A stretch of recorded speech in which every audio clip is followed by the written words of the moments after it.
Il y a quelques mois, j'ai eu une discussion super intéressante avec une cliente sur le concept de l'équilibre pro-perso et ça m'a fait complètement changer d'avis sur le sujet, en tout cas de perspective. Aujourd'hui, j'ai envie de te le partager parce que je suis persuadé que ça te sera utile.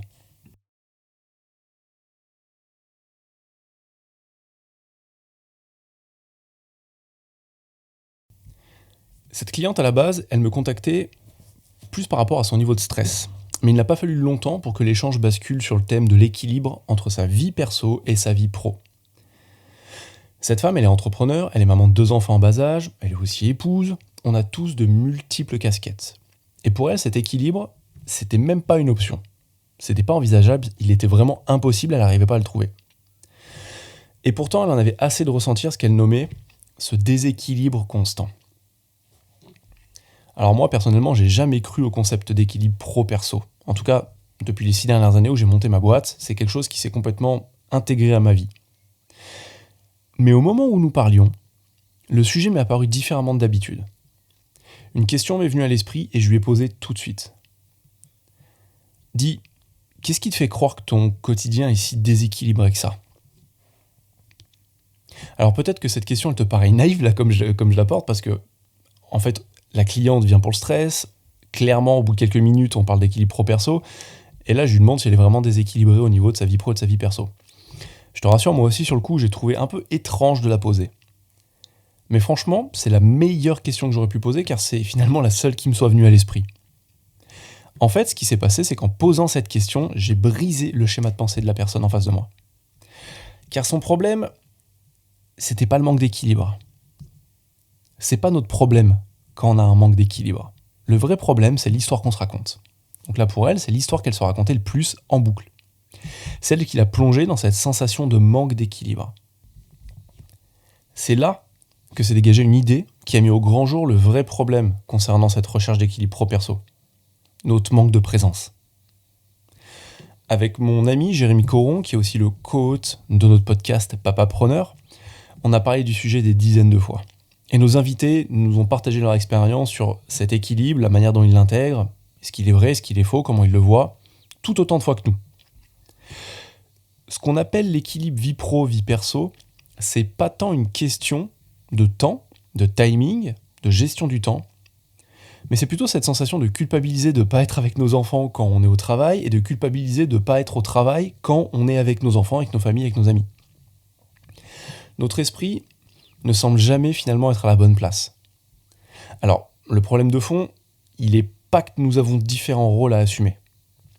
Ça, c'est normal, c'est une constante. Mais c'est plutôt que nous essayons maladroitement de les mélanger, ce qui est contre-productif, parce que c'est ce qui va générer vraiment du stress. La clé, c'est de s'entraîner finalement à être plus présent avec ce qu'on est en train de faire à l'instant T. D'arrêter le multitasking, d'arrêter de subir notre environnement mental, d'arrêter de subir notre environnement extérieur, pour plutôt l'embrasser consciencieusement et consciemment. Alors, je vais être clair, je prétends pas vivre sans aucune culpabilité et être parfait au niveau de mon équilibre. Par contre, je suis de plus en plus clair et cool depuis que j'ai compris que la seule chose qui m'éloigne finalement vraiment de ma présence, et donc plus profondément de qui je suis fondamentalement, et de tout mon potentiel, ce sont mes tempêtes mentales, c'est comme ça que je les appelle. C'est ces moments où mon mental accélère et il devient hors de contrôle. Je suis sûr que ça te parle. Il me fait voir une réalité, il me fait ressentir des émotions qui sont uniquement générées par les histoires qui vont virevolter à toute vitesse dans ma tête.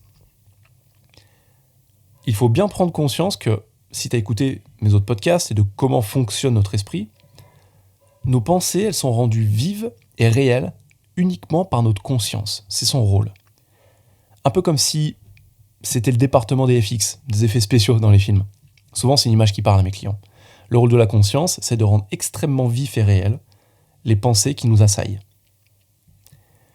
Et moi, de mon côté, je vois que ça m'a apporté énormément et que ça m'a fait énormément changer la dernière année, et je le constate aussi sur des clients. Plus je suis capable de me distancer de celle-ci, moins le bruit mental est présent. Dans cet espace interne qui est toujours à disposition, le calme, c'est la constante. C'est ici que nos priorités, les vraies, vont émerger avec clarté. Et ce mix de présence et de clarté, c'est la clé de voûte de ce que beaucoup appellent l'équilibre pro-perso. Il apporte une conscience claire de nos priorités et nous donne une plus grande capacité à les communiquer aux personnes qui nous entourent. Alors je te pose la question. Ça changerait quoi pour toi d'être 5% plus courageux vis-à-vis des limites que tu t'imposes et 5% plus présent avec toi, avec ce que tu fais quand tu es en train de le faire et avec les autres? Cette question est judicieuse. Parce que le jour où tu comprends viscéralement que tout est une question de choix et que ton niveau de présence fait partie de ces choix, pas mal de choses commencent à ralentir. C'est ça qui crée l'alignement que tu recherches. Merci de m'avoir écouté. N'hésite pas à me partager tes retours, ce qui a pu sortir de cette conversation que j'ai eue. Je suis curieux.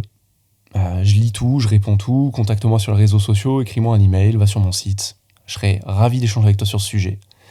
Et en attendant, je te souhaite une très bonne journée, soirée, matinée, où est-ce que tu en sois, et je te dis à la semaine prochaine pour un prochain épisode. Ciao.